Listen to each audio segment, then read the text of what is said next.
Good morning, my dear students of 6th class. This is Vanisha, your teacher of English from Kalpana Chawla Vidyapeeth. Today we are going to start chapter number 8 of Reader, A Visit to Vizag. Vizag बेटा विशाखापट्टनम में city है, उसका short name है, nick name है। विशाखापट्टनम जो city है बेटा आंध्र प्रदेश में है। वहाँ पे क्या है बेटा,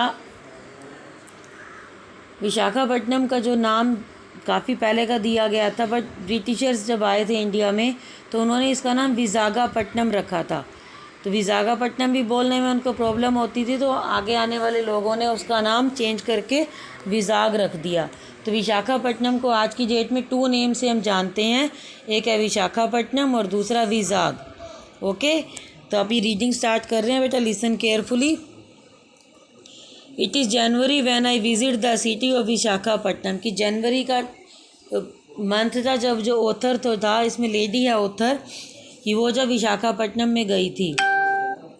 the city existed since the 6th century BCE and was once a part of the ancient kingdom of Kalinga.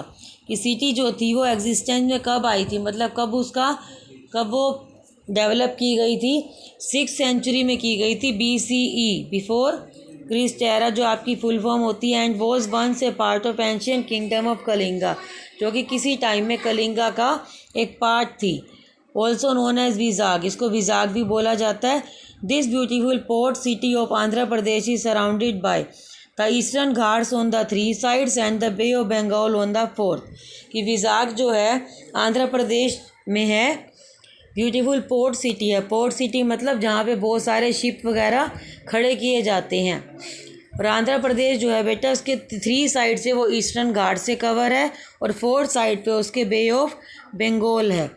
Vizag is also an important naval base, कि विजाग जो है एक नेवल बेस है, मीन्स जहाँ पे जो आर्मी होती है उसके शिप्स खड़े होते हैं।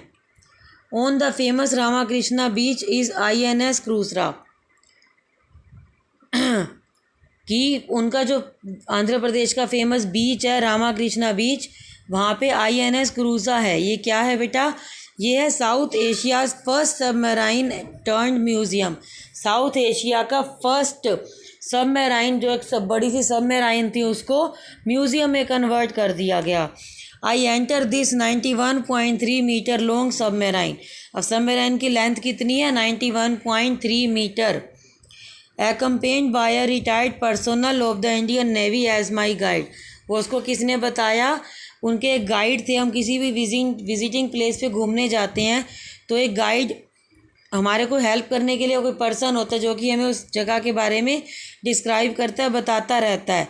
तो वो नेवी के रिटायर्ड कोई पर्सनल थे, कोई ऑफिसर थे, तो उन्होंने उसको बताया था कि सबमराइन की लेंथ 91.3 मीटर है। ही इन्फॉर्म्स मी, उन्होंने उसको ये भी बताया, life in A submarine is tough, कि सबमराइन की जो लाइफ होती है काफ़ी टफ होती है।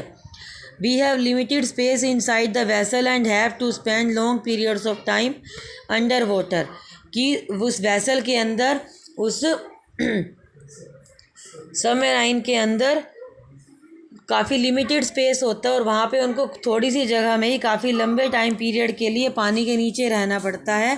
वो कवर होती है, यानी कि वो गीले हो जाते हैं, कवर होती है सबमरीन, और वो पानी के नीचे ही रहती है हमेशा। तो वहाँ पे उनको काफ़ी लंबे टाइम तक अपनी फैमिली से,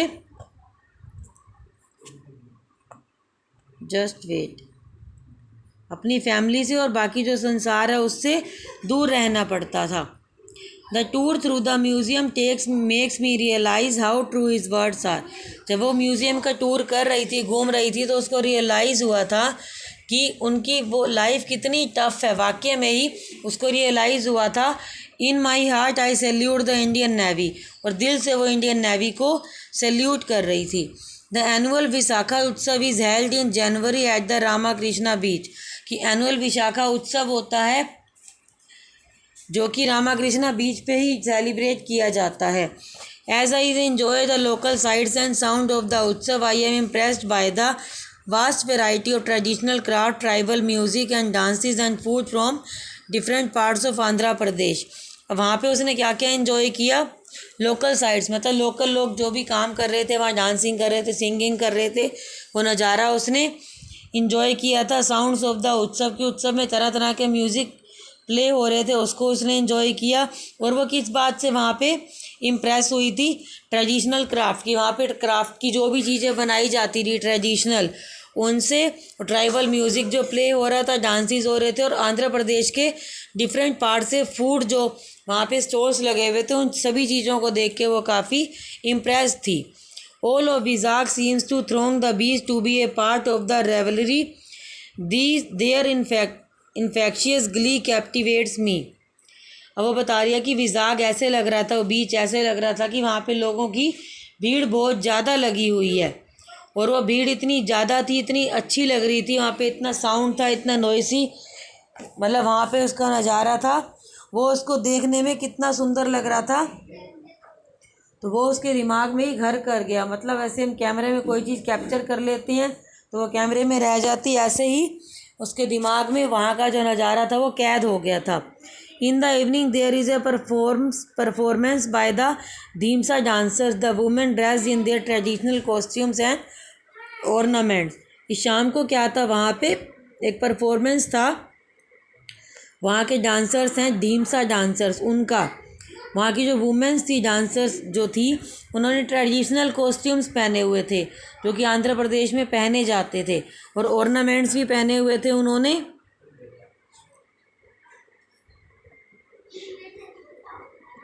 और वहाँ पे उसको किस किस चीज़ का म्यूज़िक सुनाई दे रहा था, and the sound of the musical instruments, और म्यूज़िकल इंस्ट्रूमेंट जो बजाए जा रहे थे उनके साउंड्स आ रहे थे। कौन कौन से थे, वो थे मोरी, डप्पू एंड थडम, ये उनके म्यूज़िकल इंस्ट्रूमेंट्स थे जो कि वहाँ पे प्ले किए जा रहे थे।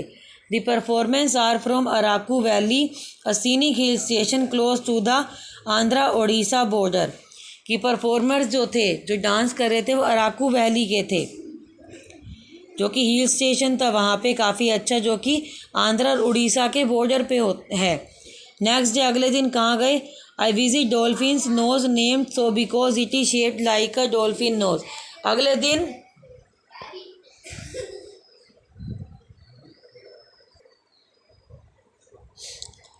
दिन उनका प्रोग्राम कहाँ था जाने का, अगले दिन उनका प्रोग्राम था डॉल्फिन नोज़ पे जाने का। डॉल्फिन नोज़ एक जगह का नेम है वहाँ पे, क्योंकि वो जगह जो है हिलोक है, वो उसकी शेप डॉल्फिन के नोज़ की तरह है। This hillock close to the Sharada beach extends into the sea. वो जो पहाड़ी थी वो किसके पास थी, शाराडा बीच के पास थी, जो कि समुद्र में फैली हुई थी। On the top of the hillock is a lighthouse, की हिलोक पहाड़ी के ऊपर एक लाइट हाउस था।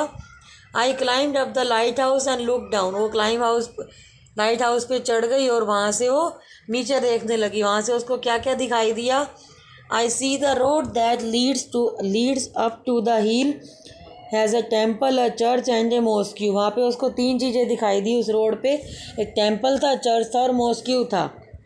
टुगेदर इन हारमनी, मतलब एक साथ वो तीनों चीज़ें। They look beautiful representing the syncretic culture of our country. उससे ये पता चल रहा था कि हमारी कंट्री का कल्चर कैसा है, कि एक ही जगह पे तीन धर्मों के प्रेयर करने के प्लेसेस बने हुए थे। I also see the lush green hill side, the white blue sea, natural harbour of Vizag and the city itself. और उसने वहाँ पे क्या देखा, लश ग्रीन हिल साइड की जो भी पहाड़ थे वो बिल्कुल हरे हरे थे, वहाँ पे बहुत सारी ग्रीनरी थी, बहुत बड़ा सा ब्लू सी था, समुद्र था, और नेचुरल हार्बर ऑफ विजाग था, और पूरा शहर वहाँ से उसको दिखाई दे रहा था। On the dancing waves of the sea I see yards and fisherman boats as they go about their business for the day. और उसने वहाँ पे क्या देखा, याच देखे, फिशरमैन की बोट्स देखी जो कि अपने काम पे उस दिन के लिए जा रहे थे। At Dolphin's Nose a few people urge me to visit Kailasa Giri. Dolphin Nose जो घूमने की जगह थी, वहाँ पे कुछ लोगों ने उसको रिक्वेस्ट की कि कैलाशा गिरी विजिट करे। I take the ropeway to this plastic free hill top park. वो एक कैलाशागिरी एक पार्क है जो कि प्लास्टिक फ्री है, वो पहाड़ी पे बना हुआ था, वहाँ पे कोई भी चीज़ प्लास्टिक की नहीं है। Spread over 380 acres of the land, जो कि 380 एकड़्स लैंड पे फैला हुआ था। The park boasts of the huge statue of Shiva and Parvati, की पार्क में एक बड़ा सा स्टैचू था शिव लॉर्ड शिवा और पार्वती का। Titanic view point and many other attractions, Titanic view point था वहाँ पे और काफ़ी अदर अट्रैक्शंस भी थे। I visit the Shri Varaha Lakshmi Narasimha temple in Simhachalam in the evening, और शाम को वो कहाँ पे गए, श्री वराह लक्ष्मी नरसिम्हा टेम्पल में।